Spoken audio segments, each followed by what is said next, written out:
उल्टी है बाहर जगह मंदिर में भी, यहाँ तो छींके पे। बोले नहीं कुछ चाल में काला है, पहले बात करूंगा। ठाकुर जी ने कहा घंटी महारानी हम चोरी करने आए हैं, अगर तू बजेगी तो हम पकड़े जाएंगे, बजना है तो जाए, ना बजना है तो बता चोरी कर ले। तो घंटी ने कहा जो करना है करो, मैं बजूंगी नहीं। बोले फिर ठीक।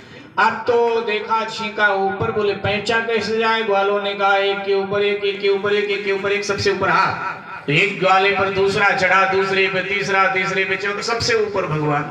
अब भगवान का स्वभाव है पहले दूसरों को खिलाते हैं फिर स्वयं खाते हैं। तो माखन निकाल निकाल कर नीचे वालों को देने लगे। अब नीचे वाले खा के तृप्त हो गए। बोले लाला हम तो तृप्त हो गए, जल्दी जल्दी तू भी खा, अन्यथा चंद्रावली आई तो पकड़े जरूर जाएंगे। ठाकुर जी ने माखन लिया, होंठ के लगाया ही था कि घंटी बजने लगी। तो भगवान ने कहा अरे बेवफा, तूने तो कहा था मैं बजूंगी नहीं, बेवफाई क्यों करती, क्यों बज रही? तो उसने कहा कि देखो बेवफाई नहीं कर रही हूं, जब तक ग्वाल खा रहे थे तब तक मैंने वफादारी किया तो मैं बजी कहाँ, लेकिन अब गोपाल खा रहा है, अगर अब नहीं बजूंगी तो शास्त्रों के प्रति बेवफाई हो जाएगी, इसलिए मैं शास्त्रों के प्रति बेवफाई नहीं करूंगी। क्यों? शास्त्र क्या कहते हैं? घंटी ने कहा सरकार आपको मालूम होगा, शास्त्र कहते हैं कि जब गोपाल जी भोग लगावे तो घंटी बजनी चाहिए, इसलिए अब तो मैं बजूंगी। और जैसे बजी गोपियां दौड़ी, चोर चोर चोर, ग्वाले कंधा लगा के भगे। भगवान ने कहा तुम तो गए, हम तो पकड़ जाए। छीका पकड़ के लटक रहे थे, गोपी आई टांग पकड़ के नीचे खींचा, सरकार नीचे गिर गए। कोई गाल पकड़े, कोई बाल पकड़े, कोई फेंटा पकड़े, कोई बांसुरी पकड़े, और चंद्रावली तो आकड़ कर कमर पे हाथ रखकर आगे खड़ी हुई। देखा मैं कहती थी पकड़ के दिखाऊंगी, तो आ तो मेरे यहाँ, और मैंने पकड़ लिया, चल मैया के पास, अब बताऊंगी तू चोर की माँ है। देखो ना तेरा लाला चोरी करता, मैंने रंगे हाथों पकड़ा। भगवान को लगा रोज तो सफाई देके बच जाता था जी, रोज तो सफाई देके बच जाता था, आज कैसे बचूंगा? आज तो बड़ा मुश्किल हो गया। और आज अगर नहीं बचा, आज चोर साबित हुआ तो पुरानी बातें सब माँ सही मानेगी कि सचमुच ये सब सही था जो पहले शिकायतें आई हैं।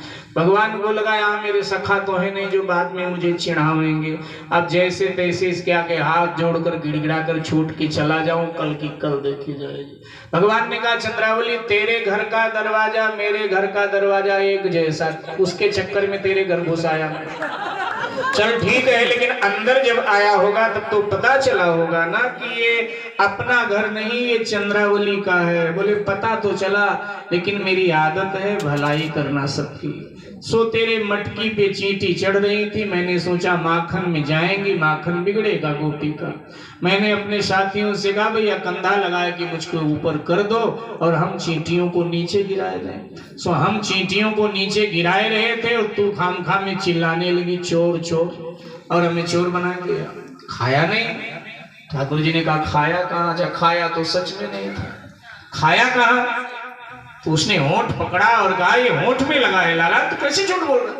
बोले वो तो एक चींटी तेरे माखन में गिर गई थी, उसको उंगली से निकाल कर इस तरह में फेंक रहा था, तब तक होंठ में खुजली हुई और उसी उंगली से होंठ खुजलाया, सो हमारे होंठ में जरा सा लग गया, बाकी कोई खाया नहीं। उसने कहा मैं तेरी चिकनी चुपड़ी बातों में नहीं आने वाली, मैं तो ले चलूंगी मैया के पास। बोले मैया के पास मत ले चल, तू जो कहेगी तेरे घर का काम काज कर जाया करूंगा, बाकी आज के बाद तेरे घर चोरी नहीं होगी।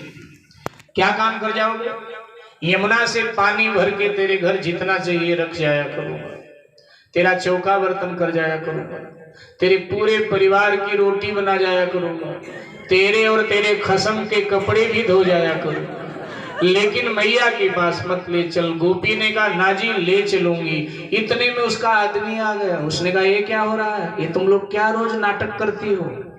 चोरी किया है, चोरी किया है, रोज तुम लोग हल्ला मचाती चोरी किया चोरी किया। 6 साल के बच्चे के पीछे पड़ी रहती हो, शर्म करो, इतनी इतनी उम्र है तुम्हारी।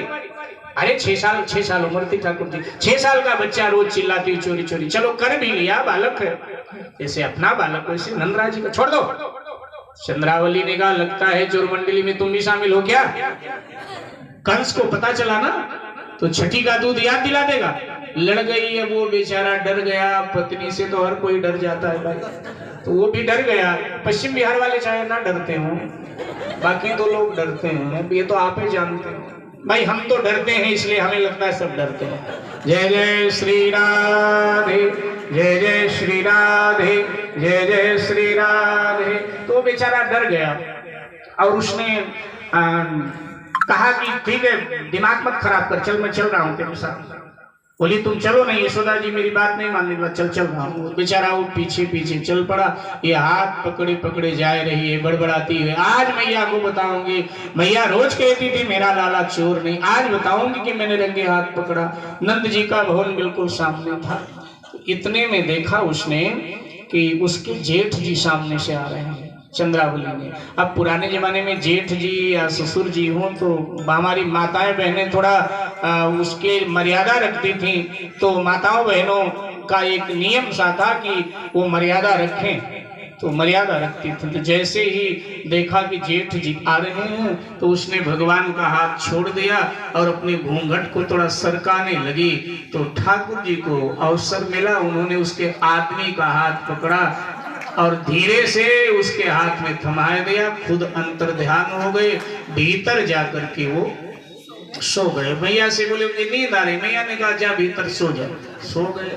इधर चंद्रावली घूंघट में पति का हाथ पकड़े आ रही है। मैया बाहर निकल, तू कहती थी ना रंगे हाथ पकड़ो अगर चोरी करता है, मैंने तो रंगे हाथ पकड़ा, आज इसने मेरे घर पर धावा बोल दिया, सो मैंने रंगे हाथ पकड़ा, देख मैया देख। एकदम यशोदा जी बाहर निकली। चंद्रावली तेरी बुद्धि बिगड़ी है का, तू पागल है गई है?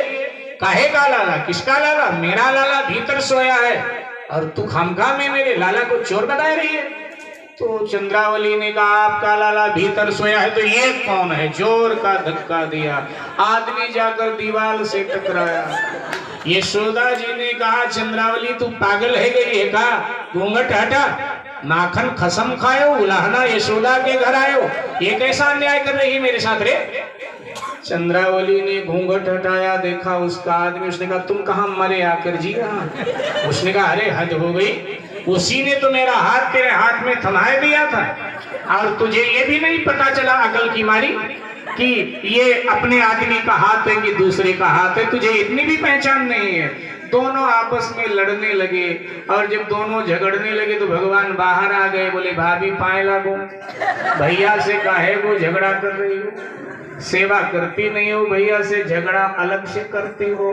तो जब इस तरह से कहने लगे तो चंद्रावली ने कहा कि लाला तूने आज अच्छा मूर्ख बनाया मुझे, अगर हिम्मत है कल आके दिखा। तो भगवान ने कहा कल क्या करेगी? कल मैं तुम्हें पकड़ के वहीं बांधूंगी खंभे में और मैया को अपने घर ले जा करके दिखाऊंगी। भगवान ने कहा सुन, आज तूने मेरा हाथ पकड़ा तो फिर मैंने तेरे हाथ में तेरे आदमी का हाथ पकड़ा दिया और कल फिर मुझे पकड़ने की जोखिम उठाओगी, तेरे हाथ में तेरे ससुर जी का हाथ थमाए दूंगा। फिर ये मत कहना लाला तू ये क्या करता है, मैं बड़े बड़े ऋषि मुनियों के पकड़ में नहीं आता हूँ, मैं शिव ब्रह्मा की पकड़ में नहीं आता हूँ, तो मैं तेरे पकड़ में कहां से आऊं? आए न ध्यान में मुनियों के अलबेले की ये मस्ती है,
उठे, लीला अपार है ईश्वर की। मेरे भाई बहन, माखन चोरी लीला क्रांति थी भगवान की, इसलिए भगवान ने माखन चुराया कि कंस पर न जाए। दुराचारी से डरो मत, क्योंकि अन्याय करने वाला तो पापी है ही, लेकिन अन्याय का विरोध नहीं करता है, जो चुपचाप सहन करता रहता है, वो भी पापी है। कोई अन्याय आप पर कर रहा है तो आप आवाज उठाओ कि मुझ पर अन्याय हो रहा है। तत्पश्चात मेरे भाई बहन गिरिराज धरण लीला आती है, लेकिन हम लीला प्रारंभ करें उसके पहले निवेदन भी करें। वैसे तो आप सब बड़े अच्छे हो, बाकी कल हमारे चोपड़ा जी कह रहे थे कि नजर किसी